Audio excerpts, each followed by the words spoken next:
नमस्कार मित्रों, cmastrology.com में आपका स्वागत है। मैंने एक महीने पहले वीडियो बनाया था। उसमें कहा था कि 17 नवंबर से लेकर 17 दिसंबर तक सूर्य और राहु पास में होने से ग्रहण योग बनता है, तो कुछ न कुछ तकलीफें गुजरात को आ सकती है।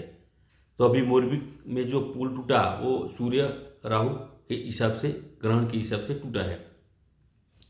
महाभारत के युद्ध में जब अर्जुन ने प्रतिज्ञा ली कि मैं सूर्यास्त तक जयद्रथ का वध नहीं करूंगा तो मैं मृत्यु अग्नि में कूद पड़ूंगा, तो भगवान श्री कृष्ण ने अर्जुन की प्रतिज्ञा पूरी करने के लिए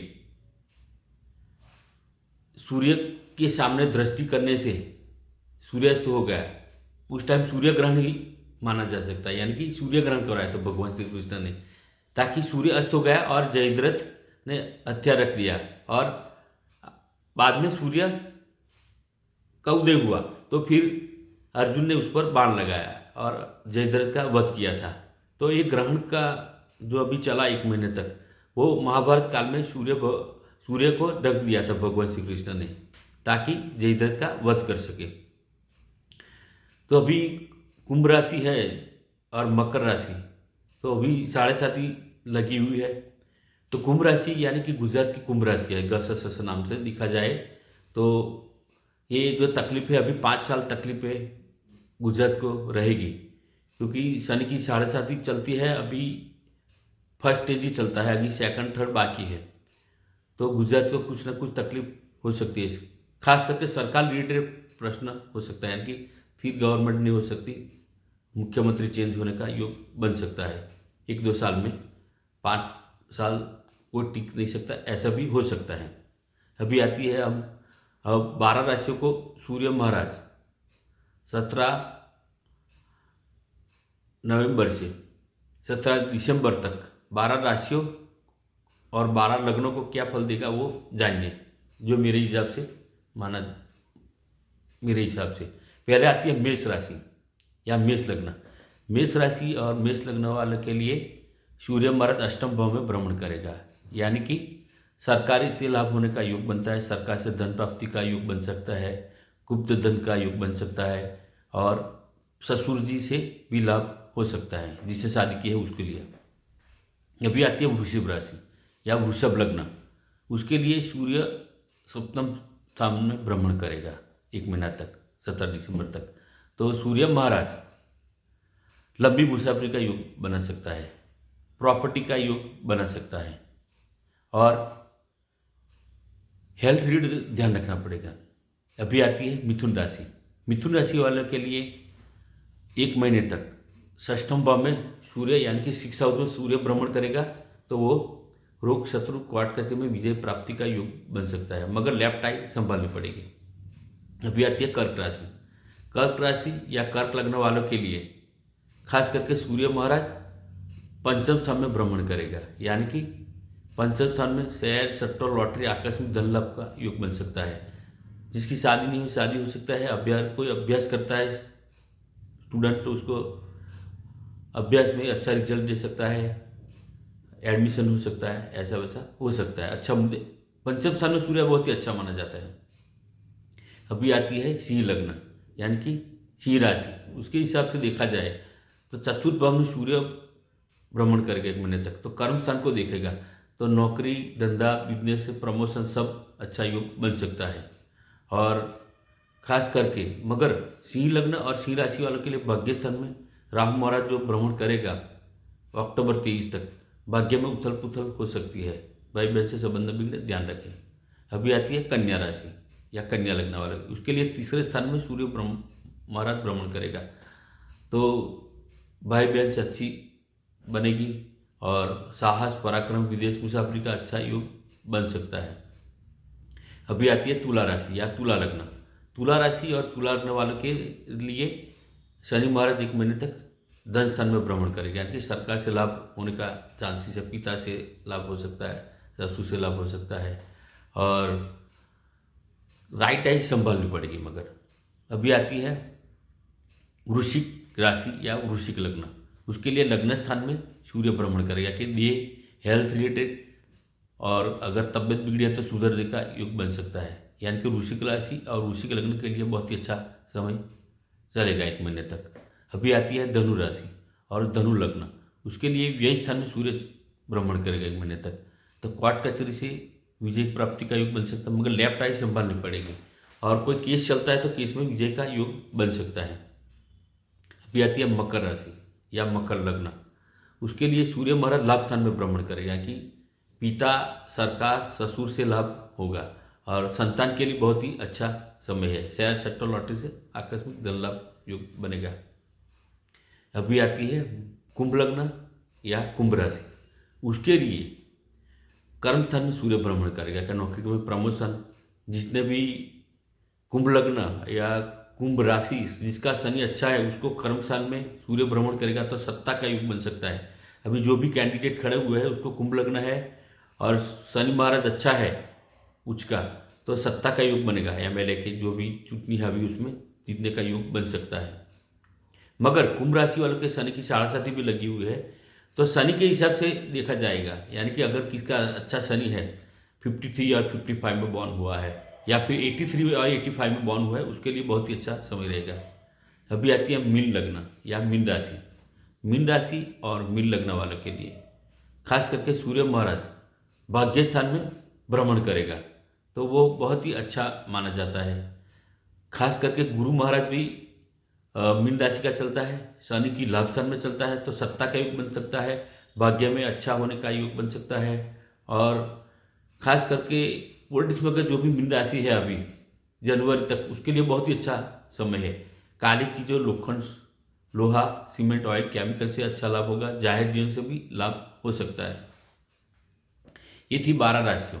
आपको अगर ज़्यादा जानकारी चाहिए, ये मैंने नॉर्मली प्रेडिक्ट किया है कुंडली और लग्न के हिसाब से। मगर आपको ज़्यादा जानकारी चाहिए डिटेल में तो आप मेरा shivamastronology.com वेबसाइट में जाइए और गूगल पे में पे करके मेरी अपॉइंटमेंट लेके आप पर्सनली मिल सकते हैं या फिर ऑनलाइन भी मिल सकते हैं।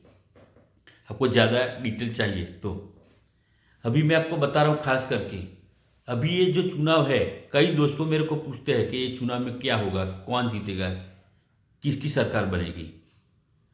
इस टाइम जो अभी चुनाव है उसमें सभी पार्टी का कैंडिडेट अपने बल मुद्दे पर जीतेगा। ऐसा नहीं कि ये पार्टी का है तो वो जीतेगा, ये पार्टी का है तो ये जीतेगा। जिसने अच्छे कर्म किए हैं और जिसने खुद से मेहनत करके प्रजा को यानी कि जो नागरिक है, जो मतदार, उसको निराश नहीं किया है तो वो जीतने का योग बनेगा। इस टाइम पार्टी नहीं चलेगी, क्योंकि मेरे को ऐसा लगता है कि 3 पार्टी है, वो तीनों पार्टी में 2 अंक से ज़्यादा सीटें नहीं मिल सकती। 2017 का रिकॉर्ड देख लीजिए, इतनी होने के बाद भी 2 अंक के पार नहीं ऊपर हो गई।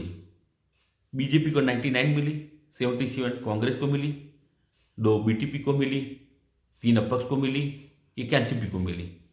तो अभी तो 2022 है, तो उसमें तो कुछ ना कुछ उथल पाथल हो सकती है। क्योंकि खास करके हमको जो कुंडली देखनी चाहिए, प्राइम मिनिस्टर बड़ा प्रधान है भारत के, उसके ऊपर से ही देखा जा सकता है। तो उसको प्राइम मिनिस्टर साहब को शायद अभी 12 महीने बहुत ही ध्यान रखने का है। खास करके इलेक्शन रिलेटेड, हेल्थ रिलेटेड और सप्तम स्थान में कुछ ना कुछ उथल पाथल हो सकती है। यानी कि ये चुनाव के बाद प्राइम मिनिस्टर साहब को बहुत ही संभालने का, यानी कि ऐसा हो सकता है कि अगर बीजेपी के चुनाव में, ये जो चुनाव है 2022 में विधानसभा का, उसमें अगर सीटें कम आती है तो शायद प्राइम मिनिस्टर साहब सबको कड़क यानी कि स्टेप लेने वाले होंगे, मेरे को ऐसा लगता है। उसकी वजह से साहब को जाहिर जीवन में कुछ ना कुछ दिक्कत आ सकती है। यानी कि अगर सच बोले तो कई नेता को अच्छा भी नहीं लगता, ऐसा भी हो सकता है। मगर ये साल पूरा 23 तक बहुत ही ध्यान रखने का है। दूसरा, अभी लास्ट टाइम अभी ये जो क्रिकेट था वर्ल्ड कप का, उसमें कई ज्योतिषियों ने वहाँ मीडिया में वो किया था कि ये जीतेगा, ये जीतेगा। पर मेरे को तो पता ही है कि भारत हारेगा, क्योंकि सिर्फ प्रश्नार्थ कुंडली नहीं चलती, प्राइम मिनिस्टर साहब की भी कुंडली देखी जाती है। उसके ऊपर से अंदाज़ा लगा सकता है कि उसमें क्या होगा। और मैंने यूके का इलेक्शन के बारे में भी बोला था, मगर मैं वीडियो रख नहीं पाया क्योंकि उस टाइम मैं बहुत बिजी था, इसलिए मैं रख नहीं पाया। मगर उस टाइम मैंने बोला था कि लीज ट्रस्ट जीतेगी क्योंकि उसकी कुंभ राशि है, मगर ज़्यादा टिकेगी नहीं, तो ऐसा ही हुआ है। तो ये जो क्रिकेट की बारे में जो प्रेडिक्शन किया था जब सभी ज्योतिषों ने, मेरे को पता नहीं किसने किया, मगर मेरे को वीडियो आया था। फिर मैंने बोला कि प्राइम मिनिस्टर के साहब की कुंडली के हिसाब से ही भारत की कुंडली देखी जा सकती है। जैसे कि 90 में जब बड़ा प्रधान राजीव गांधी थे, तो वो बहुत ही हाईली टेक्निकल इंसान थे, यानी कि बहुत टेक्नोलॉजी को मानते थे, जैसे मोदी साहब भी मानते हैं ऐसे।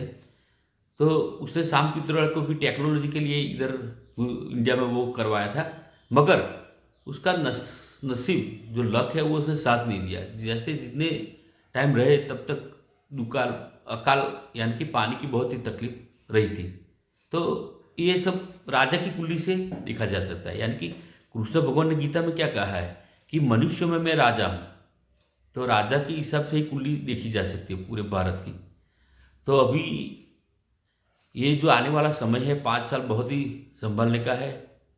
वैसे भी गुजरात को कुंभ राशि है, तो मेरे को ऐसा लगता है कि कुंभ राशि वालों के लिए गुजरात में यानी कि सरकार स्टेडी नहीं बन सकती, ऐसा अभी मेरा अनुमान लगता है एस्ट्रोलॉजी के हिसाब से। क्योंकि जो समय चल रहा है, क्योंकि जो पहला तबक्का है गुजरात के चुनाव में वो 1 दिसंबर को है, तो उस टाइम कुंभ राशि का चंद्र भ्रमण करेगा, यानी कि व्यय शनि की 7.5 और शनि भी व्यय स्थान में, यानी कि कुछ उथल पाथल हो सकती है। और 5 दिसंबर उसी टाइम चंद्र मेष राशि का चलता है, तो चंद्र राहु पास में होने से यानी कि ग्रहण बनेगा उस टाइम। तो दूसरा स्टेप है, यानी कि दूसरे तबक्के में चुननी है, तो उसमें पब्लिक कंफ्यूज रहेगी। कैसे कंफ्यूज रहेगी, उसको दूँ इसको दूँ, ऐसा माइंड में रहेगा। या फिर नाटो में भी वोट जा सकता है, ऐसा भी हो सकता है। और चुनाव में वोटिंग भी कम % होने की संभावना है।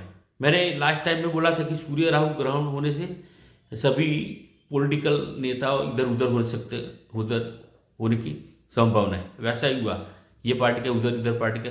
मगर ये चुनाव में जो नेता है वो अपनी कुंडली पावरफुल है, वही जीतेगा।